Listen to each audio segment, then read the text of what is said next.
Hey everybody, welcome to another episode of What Ted Says, where it is always time to get a fatter wallet and a bigger net worth. Just felt like screaming that today. I get this question all the time. People say, should I loan money to my friends and family? You know, every quarter, the Federal Reserve reports on national household debt. And every quarter, we're reminded of the trillions of dollars that Americans owe in credit cards and student loans and mortgages and more. But what about FF debt? FF? What the FF is friends and family debt, or the bank of friends and family. Because getting by with a little help from your friends, I mean, it's nothing new.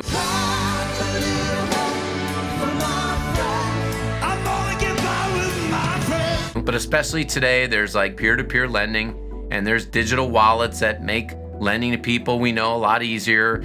And we wonder, should you ever actually loan money to your friends or family? The question What Ted Says gets all the time, is it a good idea? So here's what I'm gonna tell you. The first rule I would share with you is to adopt a Nancy Reagan 80s slogan of just say no.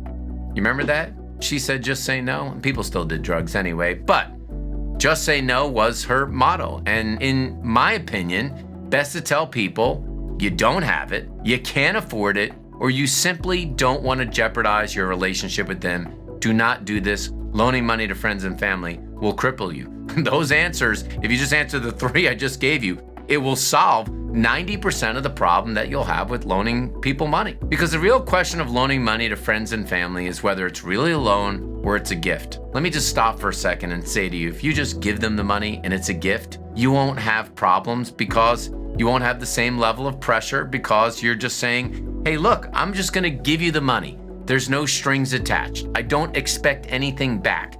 And that means you could be helping a friend through a tough time, or you could be helping a family member who's having trouble, maybe paying for their own kid's college education. The challenge becomes when you do an unofficial loan, which means you think you're loaning money to someone, and it may not be clear about what the terms of the loan are going to be. So imagine this scenario. You loan money to a friend, or you loan money to a family member. Much like, an Everybody Loves Raymond episode, if you saw that one, was pretty funny. And then they book themselves a 4-day trip to Las Vegas. So I loan you $1,000, and then immediately you book a trip to Vegas.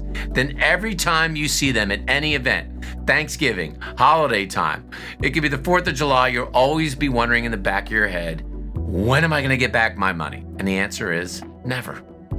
I have seen many of these situations over my career and in the past, and most of them either lead to broken relationships or strained relationships, or even worse, where the two parties can't even talk to each other at all. You know, the part that most people don't consider when they make an unofficial loan is, well, what happens if the loan goes south and the party that you loan the money to cannot pay you back?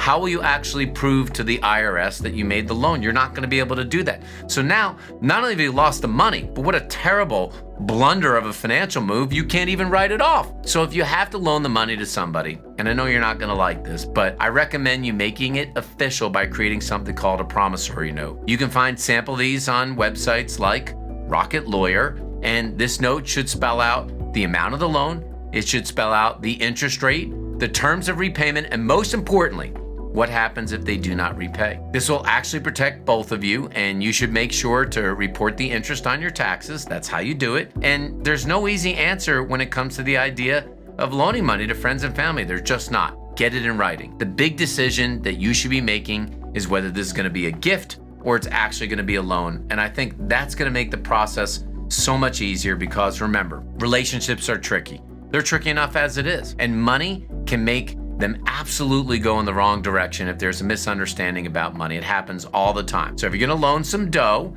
just be clear about how it's gonna work, or you might end up feeling like Tony Soprano and doing something that you don't wanna do. And you know what that means. Did that help you? Because it seems simple when I say it, but of course that's what I do at What Ted Says. I break down these complicated concepts into simple and easy to understand terms. Now, if you have loaned money before and you're trying to deal with debt, you've got to check out the video that I recently did on how to deal with student debt. This is definitely one that you have to watch. And I love it when you not only comment on my videos, but I notice many of you are sharing them with friends, family, work colleagues, and loved ones. Please do that. Most importantly, click the subscribe button, like the videos, and thank you so much for watching this video or episode of What Ted Says.